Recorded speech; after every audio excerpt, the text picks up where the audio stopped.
Chapter 13. Me and Winn-Dixie got into a daily routine where we would leave the trailer early in the morning and get down to Gertrude's Pets in time to hear Otis play his guitar music for the animals. Sometimes Sweetie Pie snuck in for the concert, too. She sat on the floor and wrapped her arms around Winn-Dixie and rocked him back and forth like he was a big old teddy bear. And when the music was over, she would walk around trying to pick out which pet she wanted, but she always gave up and went home because the only thing she really wanted was a dog like Winn-Dixie.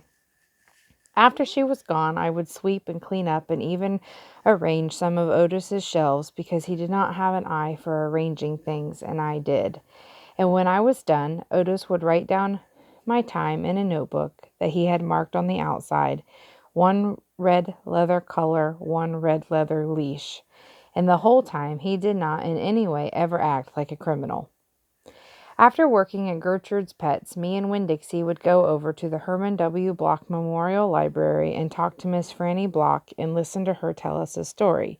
But my favorite place to be that summer was in Gloria Dump's yard, and I figured it was Winn-Dixie's favorite place too, because when we got up to the last block before her house, Winn-Dixie would break away from my bike and start to run for all he was worth, heading for Gloria Dump's backyard and his spoonful of peanut butter.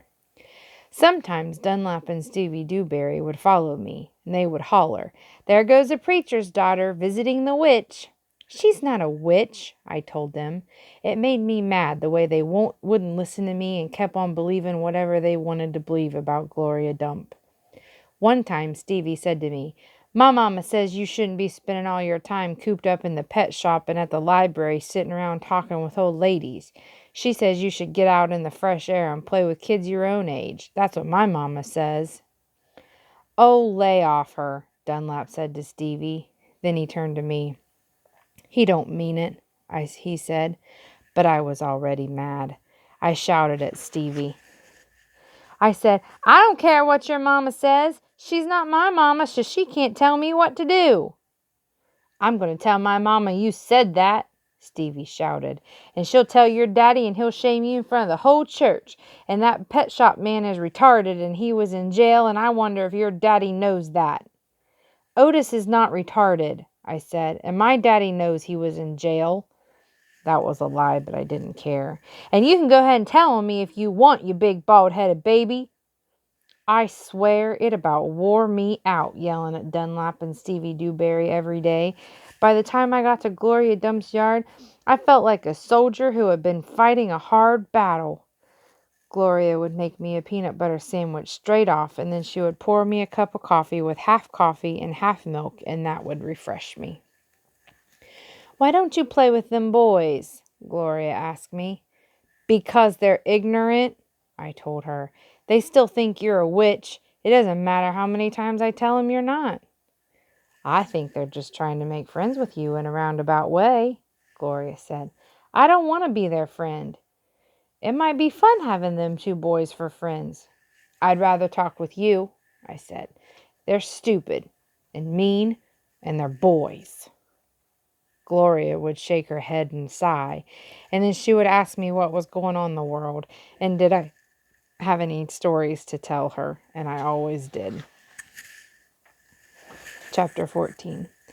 Sometimes I told Gloria the story that Miss Franny Block had just told me, or I imitated Otis tapping his pointy-toed boots and playing for all the animals, and that always made her laugh. And sometimes I made up a story, and Gloria Dump would listen to it all the way through from beginning to end. Told me she used to love to read stories, but she couldn't read anymore because her eyes were so bad. "Can you get some really strong glasses?" I asked her. "Child," she said, "they don't make glasses strong enough for these eyes."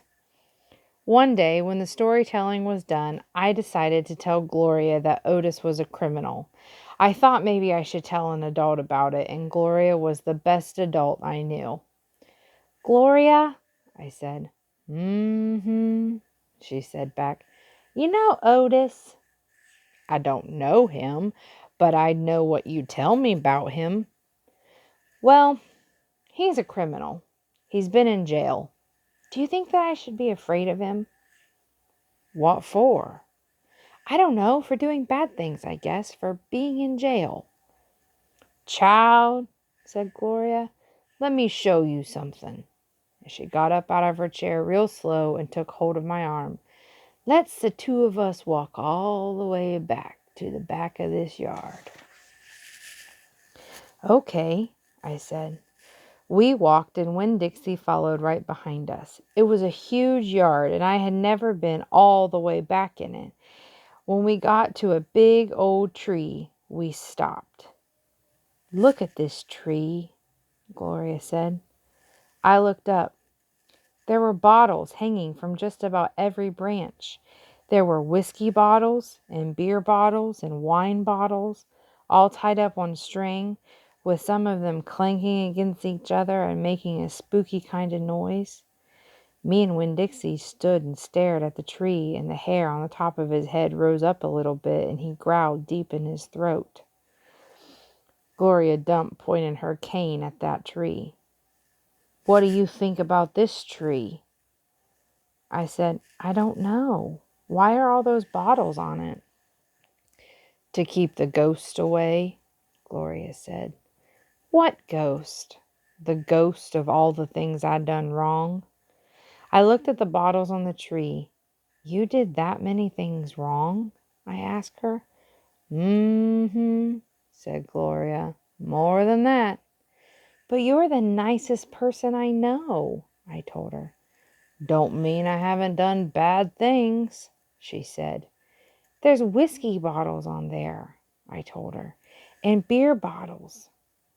Child, said Gloria Dump, I know that. I'm the one who put them there. I'm the one who drank what was in 'em. My mama drank, I whispered. I know it, Gloria Dump said. The preacher says that sometimes she couldn't stop drinking. Mm-hmm, said Gloria. That's the way it is for some folks. We get started and we can't get stopped. Are you one of those people? Yes, ma'am, I am. But these days I don't drink nothing stronger than coffee. Did the whiskey and the beer and wine, did they make you do bad things that are ghosts now? Some of them, said Gloria Dump. Some of them I would have done anyway, with alcohol or without it, before I learned. Learned what? Learned what is the most important thing. What's that? I asked her.